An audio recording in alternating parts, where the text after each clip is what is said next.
حادثہ جو آج سے 35 سال پہلے پیش آیا۔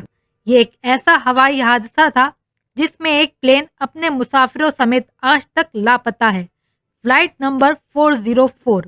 تو چلتے ہیں آج کی اس ویڈیو کی طرف۔ ویڈیو اچھی لگے تو چینل کو سبسکرائب کریں اور ویڈیو کو لائک کریں۔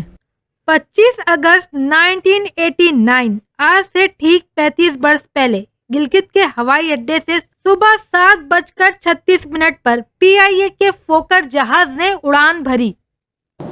راستے میں کسی حد تک موسم خراب ہونے کی خبریں تھیں، مگر کوئی بہت زیادہ تشویش کی بات نہیں تھی۔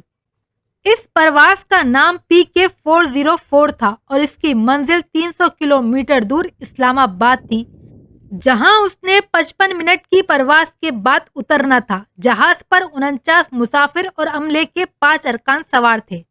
جہاز کو کیپٹن SS زبیر اڑا رہے تھے، جبکہ ان کے ساتھ کیپٹن SN اقبال بلگرامی بھی تھے اور فرسٹ آفیسر سہیل اقبال بھی تھے۔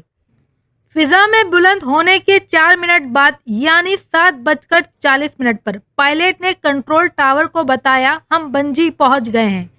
بنجی گلگت سے کوئی 40 کلومیٹر جنوب مشرق میں ایک قصبے کا نام ہے۔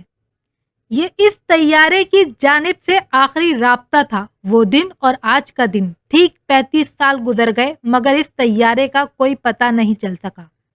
جہاز سے میڈے کی کوئی ہنگامی کال آئی، نہ ہی ریڈار پہ اس کا کوئی کھوج ہاتھ لگا۔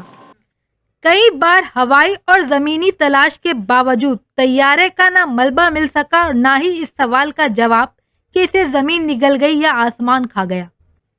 سمندر میں جہاز گم ہوتے رہتے ہیں۔ 10 سال پہلے ملیشیا کی پرواز MH370 لوگوں کے ذہنوں میں آج بھی تازہ ہے، جو اس طرح سے پرواز کے دوران غائب ہوئی تھی۔ 10 سال کی تلاش کے باوجود اس طیارے کا مکمل ملبہ یا بلیک باکس تو نہیں مل سکا، مگر چند ٹکڑے ضرور ملے ہیں جن سے پتہ چلتا ہے کہ یہ بحرہ ہند میں کہیں غرق ہو گیا تھا۔ PK 404 یہ جہاز ہالینڈ کی طیارہ ساز کمپنی فوکر کا بنایا ہوا تھا۔ یہ اپنے زمانے میں نہایت محفوظ جہاز تصور کیا جاتا تھا اور تمام بر اعظموں میں بڑے پیمانے پہ استعمال ہوتا تھا۔ پاکستان میں PIA نے اسے خاصے عرصے تک کم فاصلے والی پروازوں کے لیے استعمال کیا ہے۔ 2 انجنوں والے اس جہاز کا ماڈل نمبر فرینڈشپ 200 تھا اور یہ 1962 میں بنا تھا۔ اس سے قبل دسمبر 1972 میں فوکر F-27 جہاز PK 631 گلگت سے اسلام آباد آتے ہوئے گر کر تباہ ہو گیا تھا، جس میں جہاز پر سوار تمام 26 افراد موت کے گھاٹ اتر گئے تھے۔ PK 404 پہ سوار مسافروں کے پیاروں نے اپنے آپ سے بھی کئی بار ڈھونڈنے کی کوشش کی، کئی ریسکیو آپریشن کیے گئے پر ہر بار ناکامی ہوئی۔ کوئی پرزہ تو دور کی بات، مسافروں کا کوئی ایک سامان تک بھی آج تک نہ مل سکا۔ اسی طیارے میں گلگت کی مشہور شخصیت GM بیگ بھی سوار تھے، جن کا ذکر مستنصر حسین تاڑر نے اپنے کئی سفر ناموں میں بھی کیا ہے۔ ان کے بیٹے کے مطابق جب یہ حادثہ ہوا تو اس وقت کافی سرچ آپریشن بھی کیے گئے، لیکن طیارے کا آج تک کوئی سراغ نہ مل سکا۔ ایک آئی وٹنس نے جہاز کو ناگا پربت کے قریب اڑتا ہوا دیکھا۔ 8126 میٹر بلند ناگا پربت دنیا کی 9ویں اور پاکستان کی دوسری بلند ترین چوٹی ہے۔ اس کے دامن میں کئی بڑے گلیشیئر موجود ہیں جہاں جہاز غائب ہو سکتا ہے۔